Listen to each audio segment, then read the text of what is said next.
آپ دن میں کتنی دفعہ اپنے بچے کو پیار کرتے ہیں؟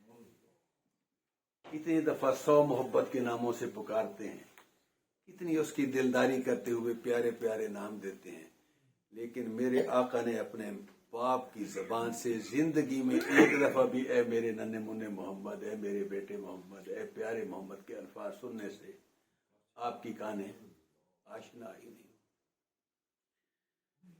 کتنے بچے ہیں کہ جو دن بھر آپ کو، ہر بندہ سوچے جو باپ ہے، ابا جان، بابا، پاپا، ابو جی، آپ دفتر سے آئیں، آپ بازار سے آئیں، آپ کہیں جا رہے ہوں، لپٹتے ہوں گے۔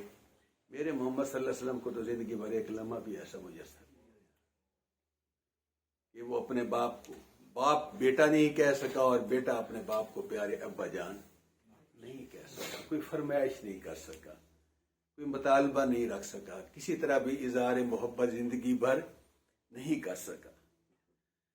اللہ اکبر، اللہ اکبر۔ اچھا، پھر یہ ہے کہ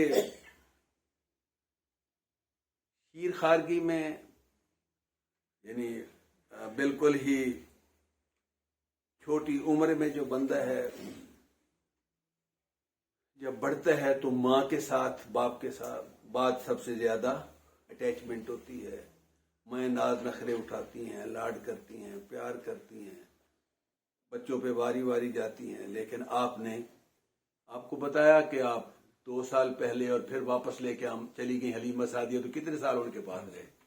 5 سال ان کے پاس رہے، اور اپنے والدہ کے ساتھ رہنے کا موقع صرف 1 سال ملا، اور وہ بھی 6 سال میں جب آپ صلی اللہ علیہ وسلم تشریف لے گئے۔ اور میں نے وہ تو مختصر آپ کو بیان کر دیا، آپ چشمے تصور سے ذرا غور کریں کہ حضور جب اپنے والد اطہر کی قبر پہ گئے ہوں گے، جب آپ تشریف لے گئے ہوں گے، تو کون اتنا بڑا قافلہ تھا؟ حضرت آمنہ تھی، ام ایمن تھی، اور آپ تھے، اور فاصلہ کتنا تھا؟ 300 میل، اور یہ طے شدہ عمر ہے کہ سواری پاس نہیں، کوئی اونٹنی، کوئی گدھا، کوئی خچر، کوئی گھوڑا، کوئی سواری آپ کے پاس موجود نہیں۔ تو 300 میل کا صحرائی سفر پیدل طے کیا، کسی سواری کے بغیر طے کیا۔ کبھی چشم تصور سے دیکھیں کیا کھانے آپ کھاتے ہوں گے راستے میں، کس پسند ناپسند کا خیال رکھا جاتا ہوگا، کیسے کپڑے آپ نے پہنے ہوئے ہوں گے، کتنے جوتے ہوں گے جو راستے میں ہوتے بھی تو ٹوٹ چکے ہوتے، کیا پاؤں میں زیب تن کیا ہوا ہوگا، کس طرح کا لباس پہنا ہوا ہوگا۔ ہم تو ویسے کہہ کے گزر جاتے ہیں نا کہ حضرت آمنہ قبر پہ لے گئیں اور آپ گئے اور وہاں وہ فوت ہو گئیں، لیکن یہ چشم تصور میں یہ بھی تو خیال کریں کہ 6 سال کے بچے نے کتنا فاصلہ طے کیا؟ 300 میل کا فاصلہ، اور سارا فاصلہ پیدل طے کیا۔ 6 سال کے بچے کو اٹھا کے گود میں چلا جا سکتا، تو کیا پیسے کی فراوانی تھی؟ وہ کھانے کھاتے گئے ہوں گے، کتنا سامان ساتھ ہوگا خورد و نوش کا، سواری تک ساتھ نہیں تھی، کہاں اٹھتے ہوں گے، کیسے بیٹھتے ہوں گے، کن پیالوں میں کیا برتن ہوں گے آپ کے پاس، کن میں آپ کے پینے کھانے کا انتظام ہوتا ہوگا۔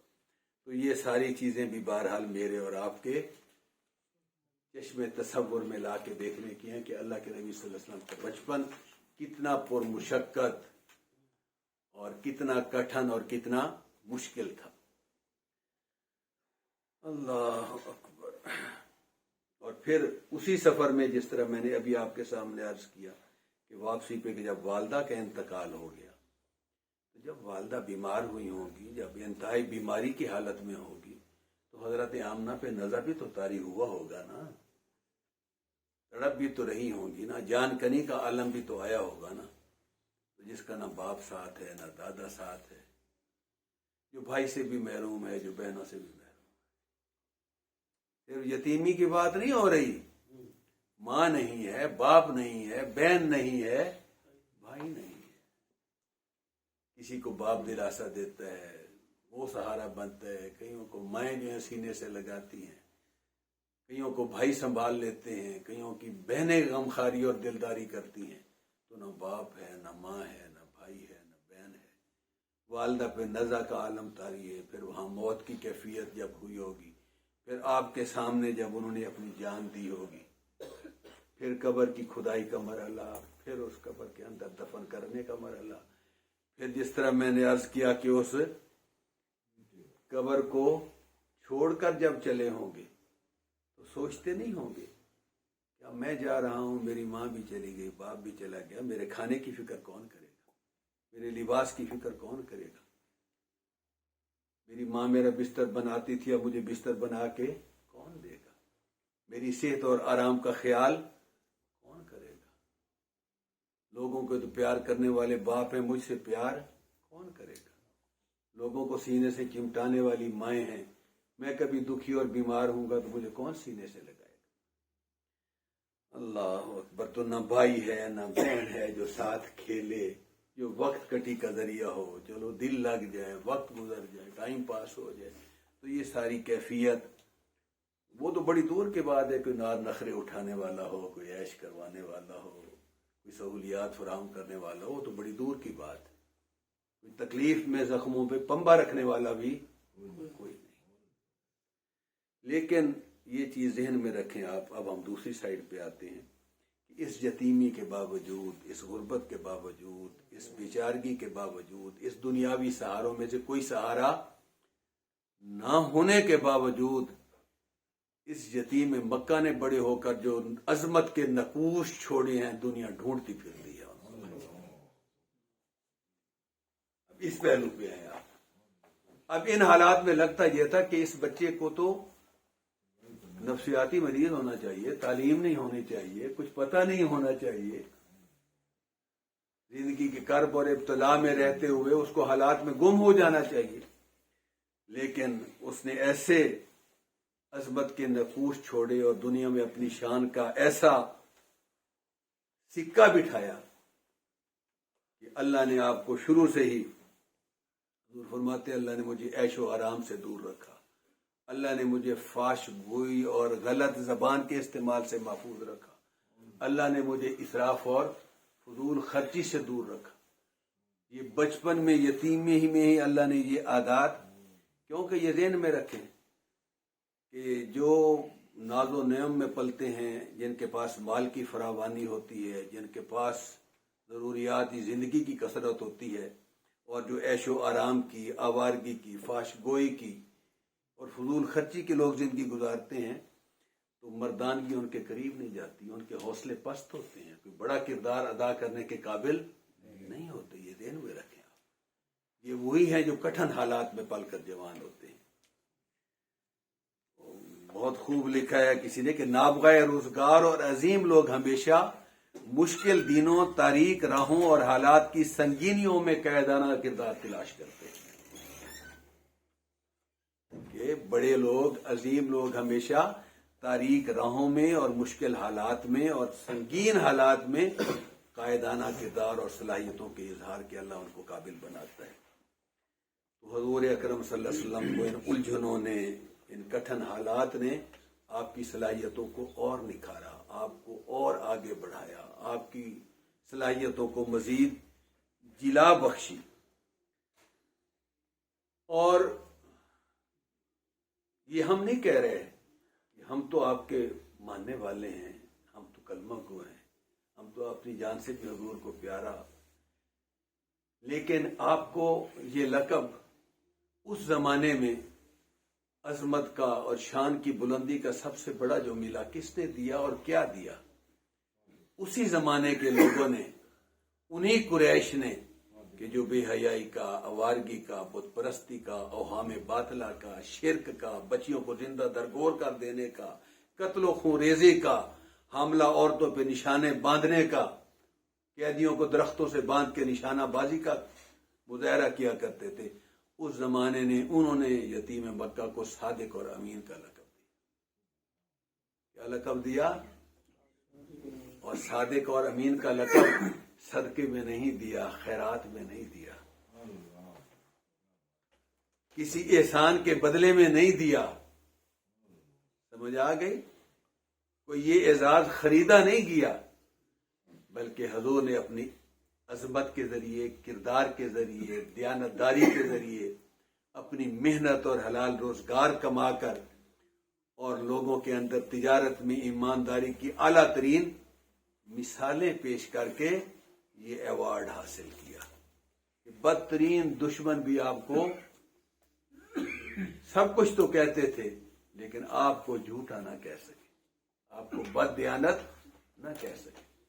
اور عربی میں کہتے ہیں کہ والفضل ما شہدت بہ الاعداء، کہ خوبی کسی کی وہ ہوتی ہے کہ اپنے نہ اٹھائے پھرے. کردار کی خوبی وہ ہے کہ جس کی دشمن بھی گواہی دینے پر.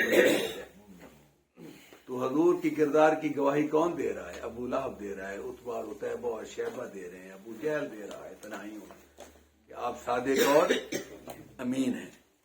تو میں عرض یہ کرنا چاہتا ہوں کہ اللہ کے نبی صلی اللہ علیہ وسلم کی پاکیزہ سیرت، آپ کی محنت، آپ کی دیانت، آپ کی عظمت، آپ کی تجارت، آپ کی محنت، آپ کی لگن، یہ وہ خوبیاں تھیں جس کی وجہ سے اس معاشرے میں جو انسانی معاشرہ کہلانے کے قابل بھی نہیں تھا، اس نے حضور اکرم صلی اللہ علیہ وسلم کو. اور یہ دیکھیں حضرت خدیجہ اس دور کی متمول ترین خاتون تھی، انتہائی مالدار. اچھا، یہاں سے ہمیں یہ بھی پتہ چلتا ہے کہ اس زمانے میں خواتین بھی اپنے کاروبار، اپنے بزنس، اپنی پراپرٹی کی مالک ہوتی. تو خدیجہ الکبریٰ بہت مالدار، بہت بڑی تاجرہ، سیٹھ کہہ لیں آپ.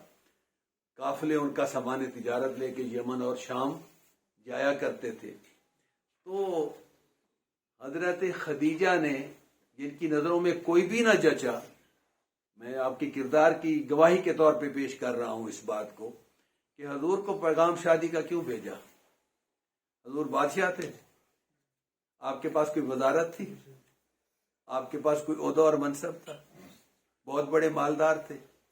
اللہ کے نبی نہ بادشاہ تھے، نہ وزیر تھے، نہ کوئی بہت بڑے تاجر تھے، نہ آپ صلی اللہ علیہ وسلم بہت مالدار تھے. لیکن اللہ کے نبی صلی اللہ علیہ وسلم کے ساتھ ایک تاج تھا، وہ تھا صداقت و امانت کا تاج، وہ تھا صادق اور امین ہونے کا تاج.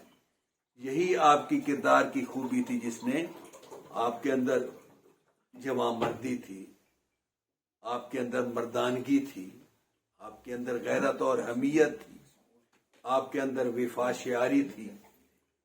آپ تاجرانہ دیانتدارانہ اصولوں کی بنیاد پہ شام اور یمن میں اپنے جو ہے، اور صرف یہ نہیں کہ امانت اور دیانت تھی، تجارت کے اندر انتہائی مہارت بھی تھی، جس سے حضرت خدیجہ نے خوش ہو کر، متاثر ہو کر آپ صلی اللہ علیہ وسلم کو. اللہ اکبر. اور آپ کو پتہ ہے یہاں حضور کے کردار کی گواہی میں حضرت خدیجہ کا یہ یہاں قول نقل نہ کروں تو ساری بات ہی ادھوری رہ جائے گی.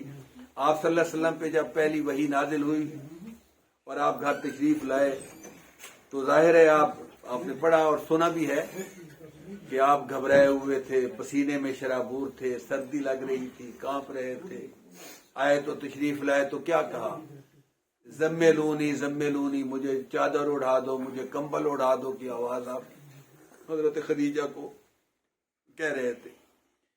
تو جب آپ نے اپنی پریشانی کا اظہار کیا، اس کیفیت کا اظہار کیا اور اپنی اس کیفیت میں اپنی بے چینی کا اظہار کیا، تو کیا الفاظ ہیں جو حضرت خدیجہ نے کہے؟ یہ لوگ تو کہتے ہیں کہ الفاظ سونے سے، یہاں تو سونا بھی بہت کم قیمت ہے کہ اس سے ان الفاظ کو لکھا جائے. کیا فرمایا؟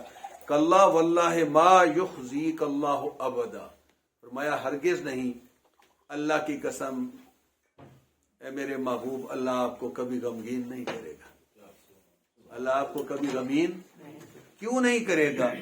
انک لتصل الرحم، کہ اے نبی صلی اللہ علیہ وسلم آپ کیوں پریشان ہوتے ہیں؟ آپ تو وہ شخص ہیں جو اس زمانے میں جب جنگل کا قانون ہے ہر جگہ، انک لتصل الرحم، آپ تو صلہ رحمی کرتے ہیں، آپ تو رشتہ داروں کے حقوق ادا کرتے ہیں، آپ تو رشتوں کو جوڑتے ہیں، ملاتے ہیں.